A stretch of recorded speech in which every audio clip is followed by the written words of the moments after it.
జీవులలో శ్వాసక్రియ. శ్వాసక్రియ ఇవి మానవ శ్వాస వ్యవస్థ. జీవులలో శ్వాసక్రియ అంటే శ్వాసించడం అనేది వాయువుల వినిమయం గరిష్టంగా జరిగేటట్లు చేసే ప్రక్రియ. దీంట్లో ఉచ్ఛ్వాసం నిశ్వాసం రెండు ఉంటాయి. ఉచ్ఛ్వాసం అంటే పరిసరాలలోని గాలిని ఊపిరితిత్తులోకి పీల్చడాన్ని ఉచ్ఛ్వాసం అంటారు. నిశ్వాసం అంటే వాయుకోశాల్లోని గాలి బయటకు వదలడాన్ని నిశ్వాసం అంటారు. ఉచ్ఛ్వాసం నిశ్వాసం. మనకు ఇక్కడ చూసినట్టయితే ఊపిరితిత్తులు అనేవి చిన్నపిల్లల్లో అయితే పింక్ కలర్లో ఉంటాయి. పెద్దవారిలో అయితే బూడిద రంగులో ఉంటాయి. చిన్నపిల్లల్లో పింక్ కలర్లో ఉంటాయి, పెద్దవారిలో బూడిద రంగులో ఉంటాయి.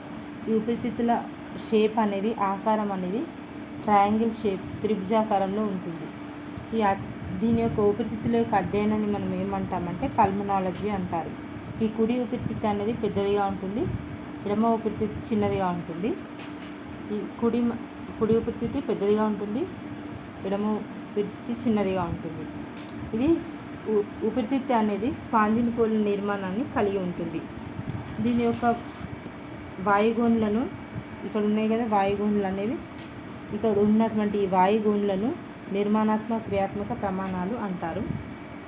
ఈ వాయుగోన్లు అనేవి రక్తంలో వాయువుల మార్పిడిలో ప్రధాన పాత్ర వహిస్తాయి. ఫ్లూరా అంటే ఊపిరితిత్తులను ఆవరించి ఉన్నటువంటి ఊపిరితిత్తులను ఆవరించి ఉన్నటువంటి పొరని ఏమంటాం? ఫ్లూరా అంటాము. దీని యొక్క మన న్యూబార్న్ బేబీలో అయితే అప్పుడే పుట్టిన శిశువులు అయితే 32 సార్లు శ్వాసక్రియ రేటు ఉంటుంది. 5 సంవత్సరాల వారిలో అయితే 26 సార్లు, 25 సంవత్సరాల వారిలో అయితే 15 సార్లు నిమిషానికి, 50 సంవత్సరాల వారిలో అయితే 18 సార్లు ఉంటుంది. ఆరోగ్యవంతమైన మానవుల్లో నిమిషానికి శ్వాసక్రియ అయితే 18 సార్లు. ఈ ఉచ్ఛ్వాసం అనేది ఉరకుహరం వ్యాకోచించి ఉదర వితానం సంకోచిస్తుంది. ఉచ్ఛ్వాసం ఉరకుహరం వ్యాకోచించి ఉదర వితానం సంకోచిస్తుంది. నిశ్వాసం అంటే ఉరకుహరం సంకోచించి ఉదర వితానం వ్యాకోచిస్తుంది. ఇది స్త్రీలలో అయితే ప్రకటెంకలు, పురుషులలో అయితే ఉదర వితానం అనేది ఉంటుంది. వీటి యొక్క ఈ జీవులలో అమీబాలో అయితే శ్వాసేంద్రియం ప్లాస్మా త్వచం, శ్వాసక్రియ రకం అయితే వ్యాపనం. ఇక్కడ నేను రాస్తాను చూడండి. అమీబాలో అయితే ప్లాస్మా త్వచం,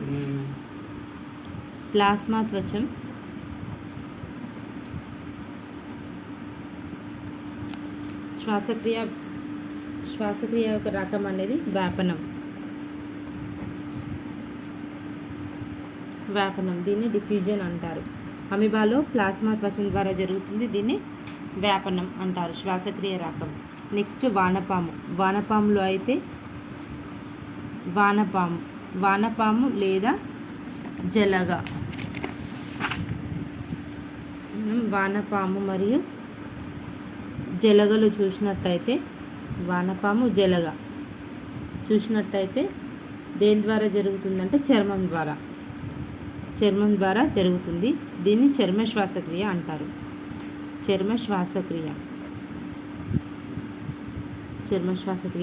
నెక్స్ట్ కీటకాలలో అయితే వాయునాళం, శ్వాసేంద్రియం ఏది? వాయునాళం. దీన్ని ఏమంటాం? ట్రాకియా అంటాం. వాయునాళం. దీన్ని శ్వాసక్రియ యొక్క రకం ఏంది? ట్రాకియల్. వాయునాళ శ్వాసక్రియ. వాయునాళం ద్వారా శ్వాసేంద్రియం, దీన్ని వాయునాళ శ్వాసక్రియ అంటారు. రకం వాయునాళ శ్వాసక్రియ.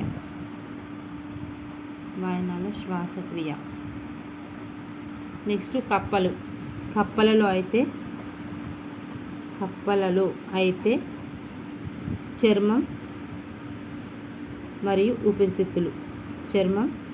మరియు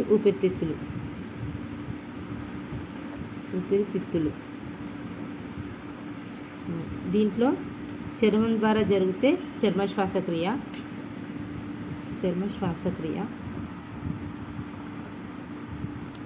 ఊపిరితిత్తుల ద్వారా జరిగితే పుప్స శ్వాసక్రియ.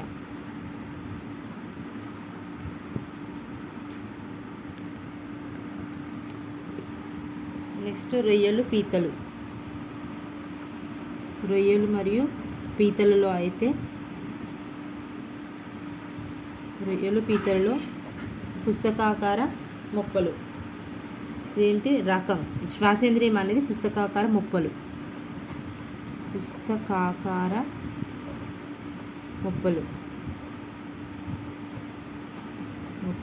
ఇది జల శ్వాసక్రియ.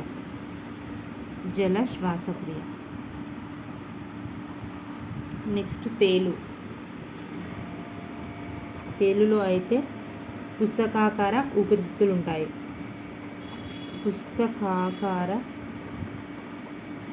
ఊపిరితిత్తులు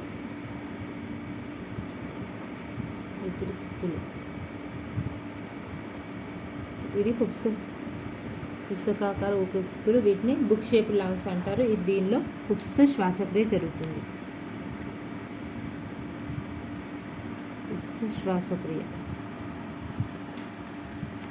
దీన్నే నెక్స్ట్ చేపలలో అయితే ముప్పల ద్వారా జరుగుతుంది.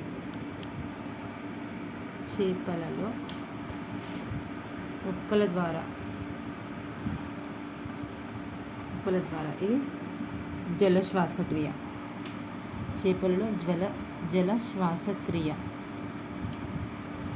నెక్స్ట్ ఇది ఈ చేపలలో అంటే టాడ్పూల్ కప్ప లార్వా ఉంటుంది కదా, టాడ్పూల్ లార్వా ఆ దశలో ముప్పల ద్వారా జల శ్వాసక్రియ జరుగుతుంది. పక్షులు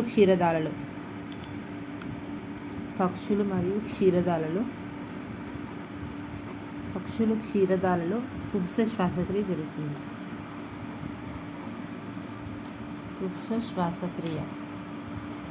అంటే పక్షులు క్షీరదాలు అంటే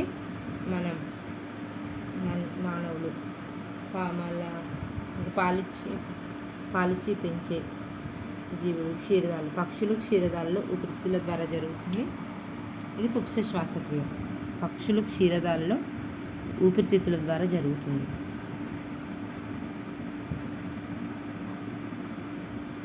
ఊపిరితిత్తుల ద్వారా పుప్స శ్వాసక్రియ.